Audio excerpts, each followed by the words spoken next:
If you want to become a dentist, you have to apply to dental school first.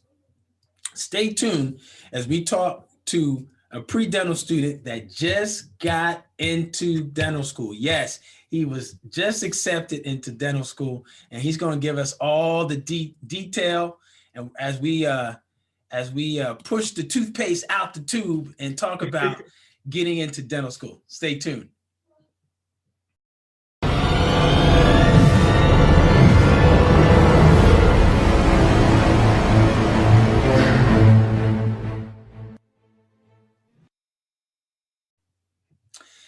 Hi, this is Dr. Darwin, the new dentist coach, for another episode of Ask Dr. Darwin on the New Dentist Podcast Show. We talk about getting into dental school, talk about getting into residency, and then life as a new dentist. Today's episode is brought to you by Dr. Darwin On Demand, the exclusive and ultimate community for new dentists as in pre-dental students, current dental students, dental residents, and even for international dentists coming to the U.S. to get licensed. It's full of lots of tips, advice, strategies, and resources like weekly Q&As on topics. And then we also have a monthly mastermind class and also interviews of leading professionals in dentistry. So for more details, go down below and go to the website, thenewdentistcoach.com/on demand. Again, thenewdentistcoach.com/on demand. So today we're going to be talking about getting into dental school, and we've got another very excited, enthusiastic, and happy individual because he's gotten into dental school. Welcome to the show, future student Dr. Brandon James. How you doing, brother? I'm doing great. Thank you so much for having me. I know you are, man. All this blood, sweat, and tears and applying for dental school is starting to pay off with your most recent acceptance. Congratulations. We're going to talk a little bit about why dentistry for you. When did you start the application process? How you prepared for the DAT, which is a big thing for a lot of people. Also, the number of schools that you applied to, and talk a little bit about your interviews and some tips, right? Tips and advice for pre-dentals that are considering dental school. So let's get started. Please introduce yourself, so let everybody know who you are and where you're from.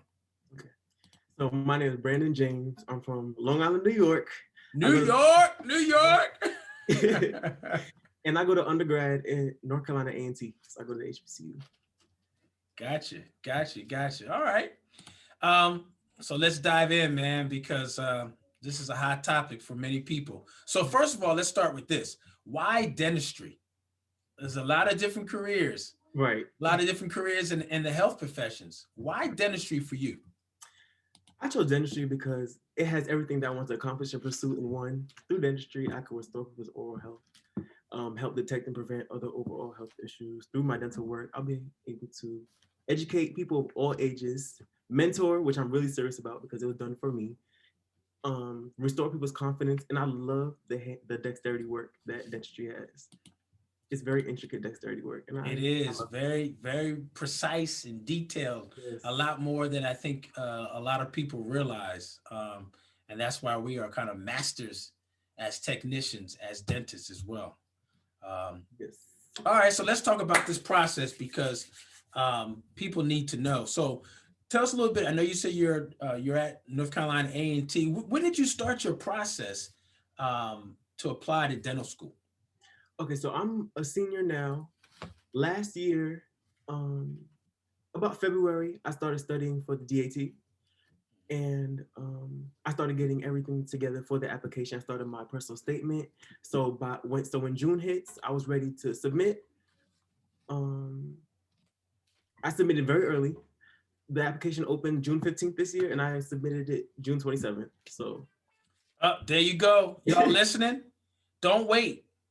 Yes. As soon as the application is open, you should already have your application pretty much done. Exactly. Push the button in less than 2 weeks, and boom, you already have initiated the process, and having all the schools look at you. So that's great, man. So you mentioned, did you mention the DAT? You said you took the DAT over a year ago? So I applied last June, and I took the DAT last May. So I took it right before I applied. All right. So you applied basically through the transition between your third year Exactly. of undergrad and then this fourth year. Okay. Exactly. Yes. So tell us a little bit about the DAT preparation. What was that like for you? What did you do? Did you take a prep course? Which ones did you find helpful for you? So it was during the first lockdown, so it was really difficult for me. So I had no outlet. I just had to study for the test. I used DAT Bootcamp, and I would study every single day. DAT Bootcamp was a very good help, and I used Chad's videos for the sciences. But DAT Bootcamp, I definitely recommend that to everybody. It was a very good source, and I self-studied, so I did everything by myself. Wow. See, that could be a challenge. See, I was a non-science major, so I couldn't study by myself because I didn't know what I was studying. Right. So I did a similar thing where I did a Kaplan course, and you would go in and study with a group of people, and there would also be a professor kind of going over material. So DAT boot camp, Yes. and also Chad videos. Those are the ones on YouTube, right? Yes. Yep. Good, good, good.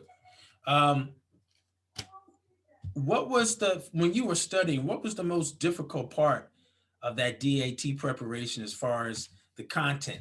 Was it the science, because maybe you did or didn't have a science background, or was it the perceptual ability? You're starting to moving things, the blocks, two-dimensional into three-dimensional. Where's the hole? Where's the key? Everything was relatively fair for me besides the biology section because there's just so much information you have to memorize. Either you know it or you don't. Yeah, There's really no way around it. yeah. So I definitely think that was the hardest part for me, just really because the packet that DAT Bootcamp gives you is just huge. Like there's just so much information that you have to know.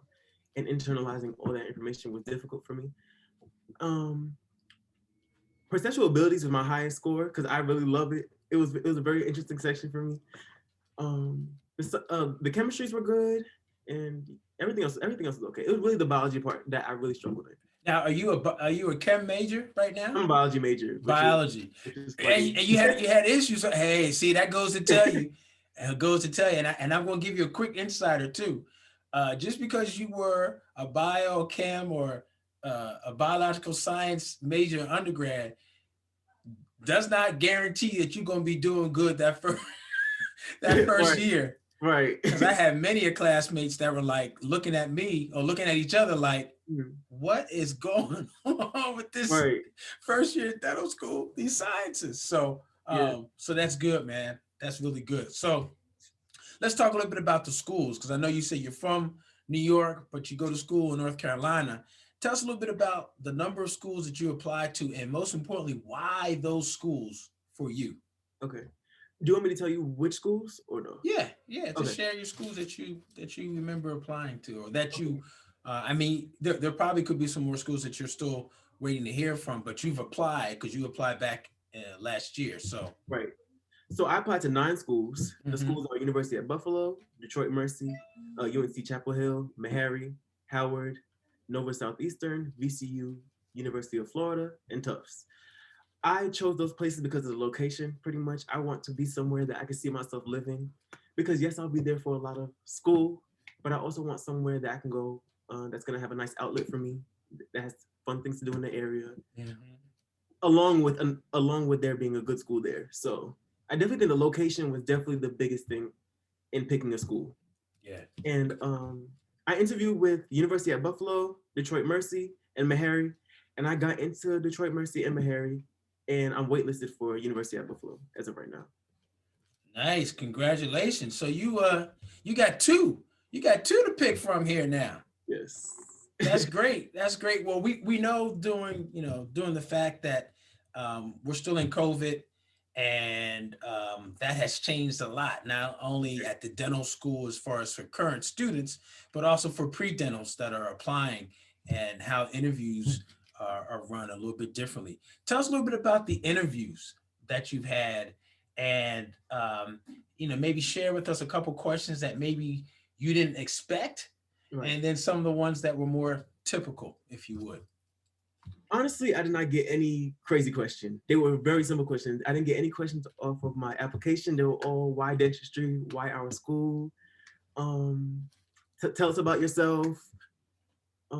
Detroit Mercy, they give scenario questions. So I think I had a question about cheating. What would I do as a result of that if I saw somebody cheating? Um, that was pretty much it. I really did not get that many questions that were, it was a simple question. And Meharry, they asked me about my leadership. That was pretty much it. I did not get anything that I had to stumble or pause. It was I had very easy interview experiences. So as far as your description of leadership, what kind of things are you involved in right now, or have you been involved in at an undergrad? So in my school, I'm Mr. of the dental program and the CSA, because I'm Caribbean Student Association, and I'm in charge of finding all the volunteer. And I feel like that's where most of my volunteer experience came from. That's pretty much all the leadership that I've done, because they're very time consuming, because pretty much we would do a lot of volunteering. So Yeah, gotcha. Okay, cool. So far you've got two acceptances, one wait list. right, Um, and at some point, you may get some additional interviews right, that you may have to add to the list. But right now you've got two schools. right. Yes. So tell us a little bit about your thoughts now, because as time goes on, you're going to have some deadlines that you've got to meet to be able to respond to the schools. And last time I checked, you can only go to one school at a time. Right. Well, you actually only want to go to one school at a time. Right. So tell us a little bit about your thought process as to how you're going to decide, because those are two schools that were two of the 9 schools that are on your list. Right. So, and you have your reasons for picking those two schools. So tell us a little bit about how you're going to make your decision. So I already made my decision. I'm going to Detroit Mercy because I just love it. Like Okay. I love that school. So that was pretty much my top choice. So if I got in, I'm like, I'm going there. I already sent my first deposit. So it's like definitely Detroit Mercy. It really wasn't that much of a. It really wasn't hard for me to choose. Yeah, and there you go, guys. If you guys are listening, if it's your first choice and you get in, exactly. And you just do the Obama, you just drop the mic, like I'm there now, exactly. I'm good. So that's great, man. That's just great to hear that it was your first choice. You made the decision, you reserve your spot, and it's just keep it moving. Yeah. Keep it moving. So so this process has been, a year or so in the making. And I'm sure you've, through this process that you've gone through some challenges and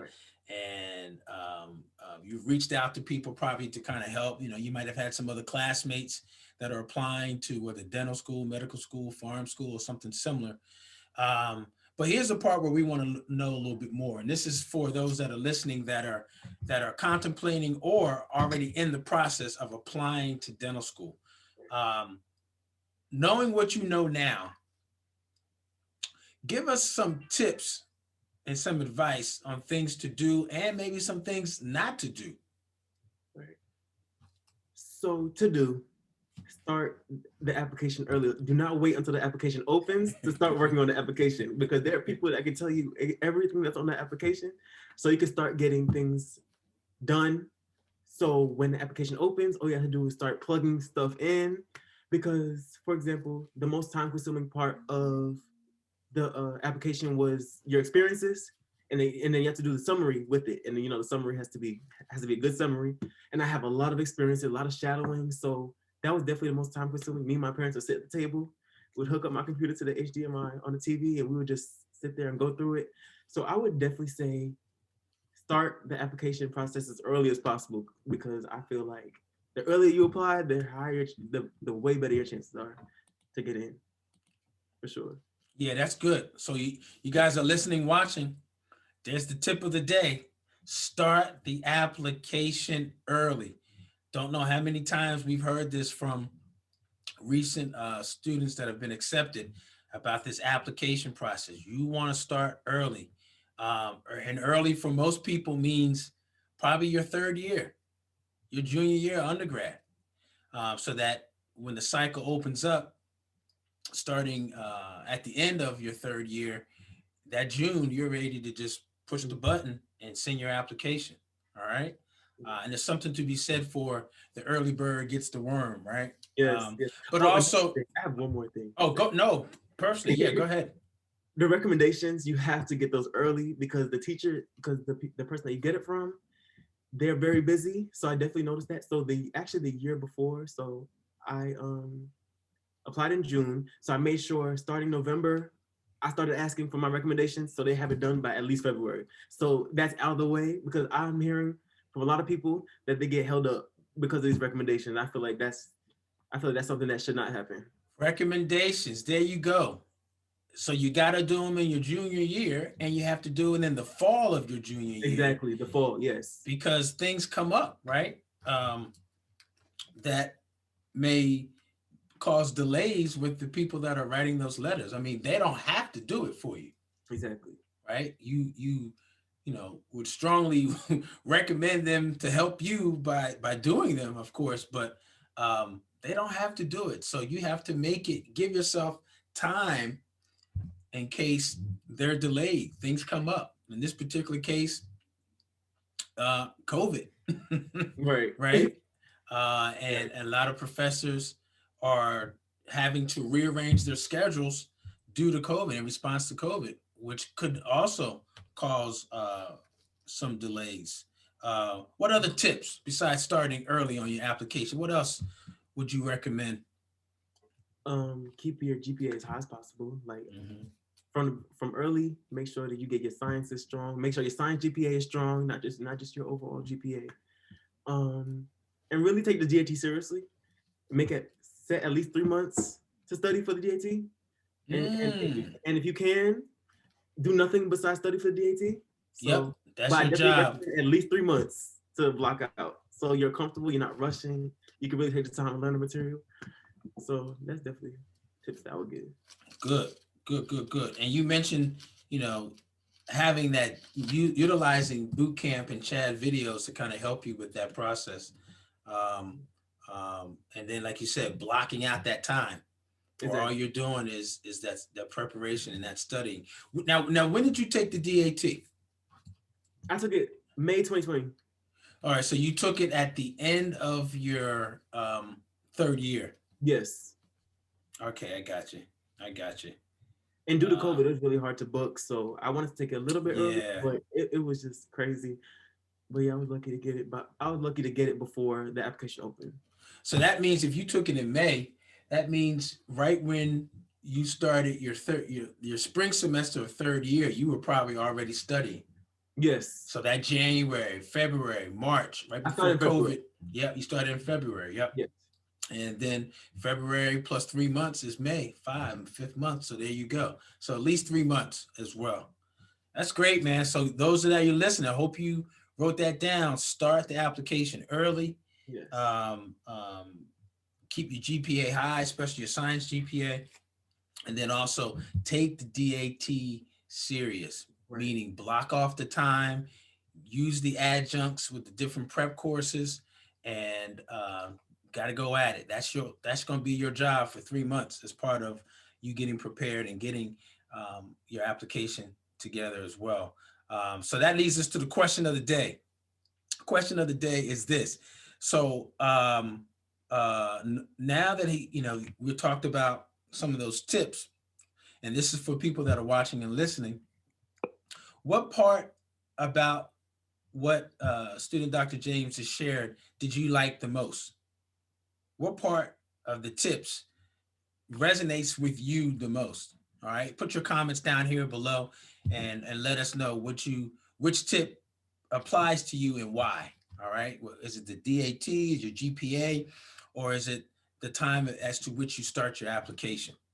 Put down in the comments below. And also, if you like the content information, you're getting some value from what we're talking about, hit that thumbs up. All right, we want to know. We want to know what things you're liking and be able to record that. So go ahead and hit the thumbs up and let us know. Also, next question is for you.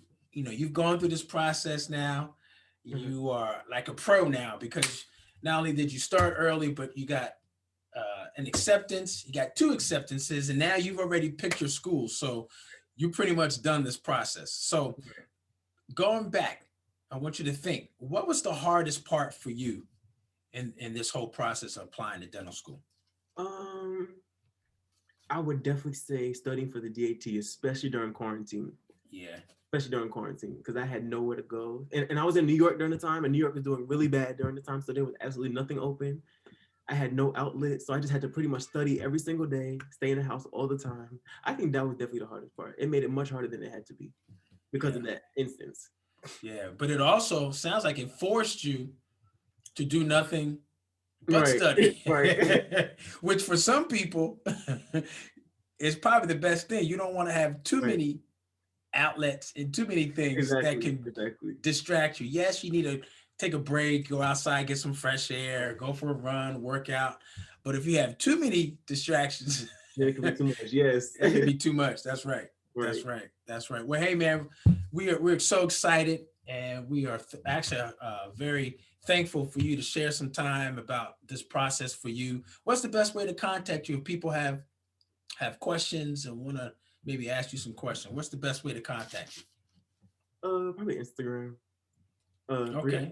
3 underscores Brandon James. 1, 2, 3 underscores Brandon James. BRANDON James JAMES. There you go. Hey guys, it's right. Where's it at? It's right. I'm sorry. It's right there. So you can contact Brandon there on his Instagram page. Again, brother, thanks so much for sharing your story, sharing those tips of advice. We applaud you. We definitely want to follow you through your progress and through your journey while in dental school, because there's one thing to get in. Right. The next thing is you got to get out. Right. Exactly. And you get out by going through. So we're going to love to follow your journey and how you're surviving dental school at University of Detroit Mercy. And I've got some classmates that I just some of your classmates that are going to be your classmates that I've interviewed and talked to too. So I'll put you on a link with them. Yes, and that'll be great. Again, continued success. You guys check out this next video right here. Hopefully this is helpful. Brandon James, future student Dr. Brandon James. Thanks so much, brother. We'll see you soon. Thank you so much. All right. Love, peace, and smiles. We'll see you guys later. Bye.